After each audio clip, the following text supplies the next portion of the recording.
एक बार की बात है, एक गांव में विजय नाम का एक दुकानदार रहता था। विजय की गुड़ की एक छोटी सी दुकान थी।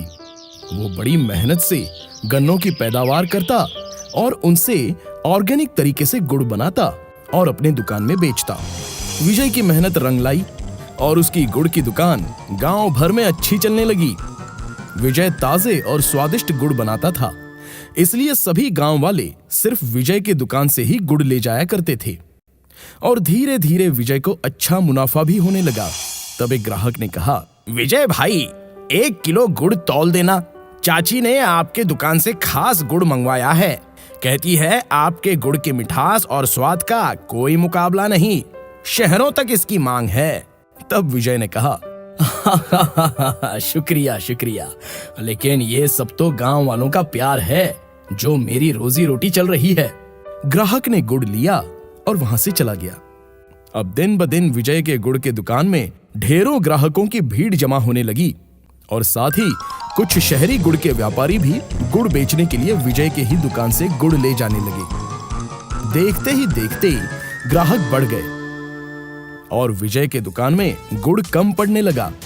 इससे विजय अच्छा मुनाफा तो कमा रहा था, लेकिन विजय के मन में और लालच बढ़ गया और एक रात अपने घर में बैठा वो सोचने लगा।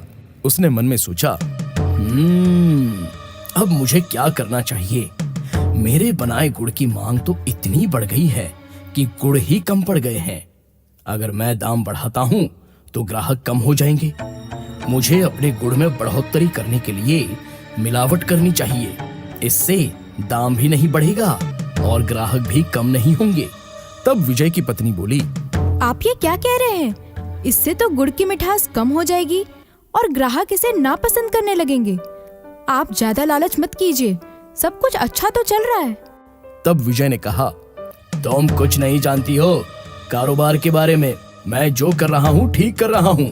मेरी दुकान मेरे नाम से चलती है।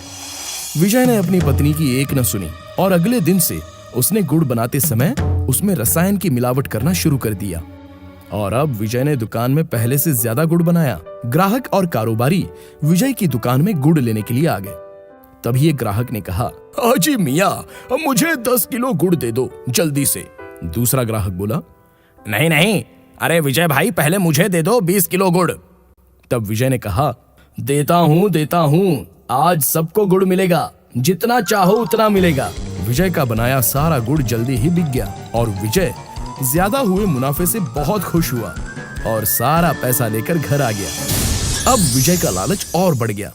उसने मुनाफे के सारे पैसों को और मिलावटी गुड़ बनाने में लगा दिया और बेसब्री से ग्राहकों का इंतजार करने लगा। तभी कुछ ग्राहक गुस्से से विजय की दुकान पर आए और बोले, तुमने हमें ठगा है, मिलावटी गुड़ देकर हमारा नुकसान किया है। ये गुड़ तो हमसे कोई खरीद ही नहीं रहा है। दूसरा ग्राहक बोला, तुम्हारा मिलावटी गुड़ खाकर तो मेरा बेटा बीमार हो गया। हमने तुम पर भरोसा करके बहुत बड़ी गलती की। तब सभी लोग बोलने लगे, अब हमें हमारा पैसा वापस करो। हाँ, हमें हमारा पैसा वापस करो। अब हम तुम्हारे दुकान से कभी गुड़ नहीं खरीदेंगे। लोगों का इस तरह का गुस्सा देख विजय डर गया और उसे मजबूरन अपनी किए गलती की वजह से सभी के पैसे वापस देने पड़े। इससे विजय को बहुत नुकसान हुआ और अब लोगों ने विजय की दुकान से गुड़ ले जाना भी बंद कर दिया। इससे विजय को एहसास हुआ कि उसने अपनी पत्नी की बात न मानकर बहुत बड़ी गलती की और कर्जे में डूबने के कारण उसे अपनी दुकान बंद करनी पड़ी। और विजय रोता हुआ कहने लगा, हे भगवान, मेरे घमंड और लालच की वजह से ही आज मैं बर्बाद हो गया।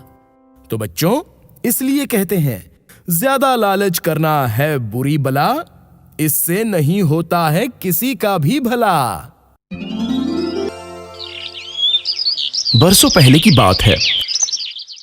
एक गांव में एक प्रसिद्ध सुनार का व्यापारी रहता था। उसका नाम जमना दास था। वो आसपास के गांव में बड़ा मशहूर था। दूर दूर के गांव से सोना खरीदने के लिए लोग उसके पास आते। एक ग्राहक ने दुकान में आते ही कहा, सेठ जी, जरा सोने का अच्छा सा हार तो बताओ मेरी बीवी के लिए। हाँ, क्यों नहीं, ये लो बहना, सबसे बढ़िया और खरा सोने का हार। और भैया, ये अंगूठी आपके लिए, बहुत जचेगी आपकी उंगलियों में। ऐसी मीठी बातें करते करते जमना दास उसका व्यापार करता और ऐसे ही हर रोज अलग अलग ग्राहक उनके दुकान में आते और सोना खरीदते। एक दिन बैठे बैठे जमनादास उसकी बीवी के साथ हिसाब करते बैठा था। उसकी धर्मपत्नी कोकिलाबेन बहुत ही लालची थी। वो जमनादास से बोली, देखो जी, हमारे पड़ोस वालों ने तो एक ही साल में देखो कितना बड़ा बंगला बना लिया, और हम सुनार होके भी अभी भी इस छोटे से घर में रह रहे हैं। मुझे तो अब इस घर में रहने का बिल्कुल दिल ही नहीं करता। आप या तो मेरे लिए एक बड़ा सा बंगला बनवाओ, नहीं तो मैं मायके चली जाऊंगी। इस पर जमनादास बोला, अरे भगवान, ऐसा मत कहो। मुझे भी लगता है कि हमारा बड़ा सा बंगला हो, नौकर चाकर हो, पर क्या करूं, ग्राहक अच्छे होकर भी हमें मुनाफा कम मिलता है। कोकिलाबेन बोली, देखिए जी, वो मुझे कुछ पता नहीं, मुझे बंगला चाहिए बस। फिर जमनादास थोड़ा सा सोच में पड़ गया। उसे एक कल्पना सूझी। अगले दिन से उसने सोने में मिलावट करना शुरू कर दिया। पीतल के गहनों को सोने का पानी चढ़ाना शुरू कर दिया। खरे सोने के गहनों की जगह अब नकली सोने के गहने वो बेचने लगा। लोगों को उस पर भरोसा था, इसलिए किसी को शक नहीं हुआ। एक दिन की बात है, गांव के मुखिया जमनादास के दुकान में आए और बोले, जमनादास जी, कुछ गहने खरीदने हैं, जरा अच्छे से बताओ। हाँ हाँ मुखिया जी, जरूर खरीदिए। क्या कोई खास वजह है? जमनादास ने पूछा। जी हाँ, मेरे बेटी की शादी है अगले हफ्ते, सोचा उसे उपहार में कुछ गहने भेंट दे दूं। मुखिया जी ने बताया। जरूर मुखिया जी, नकली चीज तो मैं रखता ही नहीं। ये लीजिए, सबसे खूबसूरत कंगन और हार, आपकी बेटी को अच्छे दिखेंगे। ऐसा कहते ही मुखिया ने वो गहने खरीदे और वहां से चले गए। इधर जमनादास पैसे गिनते गिनते सोचने लगा, आज तो बहुत सारा मुनाफा हुआ है, भगवान जरूर खुश होगी। ऐसे नकली गहने बेचकर तो मैं जल्द ही अमीर बन जाऊंगा और बंगला भी बनाऊंगा। इधर कुछ दिन बाद मुखिया की बेटी के ससुराल वाले उनके घर आते हैं और कहते हैं, ये देखो, तुम्हारे असली सोने का रंग कैसे उड़ गया है। अगर देना ही था तो असली सोना दे देते, इतनी नौटंकी करने की क्या जरूरत थी। ससुर जी चिल्लाए और वहां से चले गए। मुखिया को ये बात बहुत ही बुरी लगी और उसने सोचा, मैंने तो जमनादास से असली सोने के गहने खरीदे थे, फिर ऐसा कैसे हो गया। ऐसा सोचते ही वो जमनादास के घर गया। जमनादास चोरी चुपके से पीतल के गहनों पर सोने की पॉलिश चढ़वा रहा था।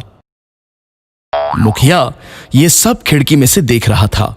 वो झट से अंदर गया और जमनादास से बोला, जमनादास, इतनी बड़ी धोखाधड़ी, तुम पीतल के गहनों पर सोने का पानी चढ़ाकर उसे असली बोलकर सबको मूर्ख बना रहे हो। तुम धोखेबाज हो। तुम्हारे कारण आज पहली बार मेरा अपमान हुआ है। मैं सारे गांव वालों को तुम्हारी ये काली करतूत बताता हूँ। इस पर जमनादास बोला, अरे मुखिया जी, बात तो सुनो, मामला यही रफा दफा कर देते हैं। आपको जो कीमत चाहे मैं दे दूंगा। लेकिन मुखिया ने बात नहीं मानी और वहां से चले गए। मुखिया जी ने सारे गांव वालों को ये बात बताई और जमनादास से सोना नहीं खरीदने की अपील की। सारे गांव वालों ने मुखिया की बात मानी और अब जब जमनादास ने दुकान खोला तो उसके पास कोई ग्राहक नहीं आया। पर थोड़ी देर के बाद पुलिस आकर उसे ले गई। तो बच्चों, इस कहानी से हमें ये सीख मिलती है कि लालच करना बुरी बात है। कर बुरा तो हो बुरा। ईमानदारी एक बहुमोल गहना है।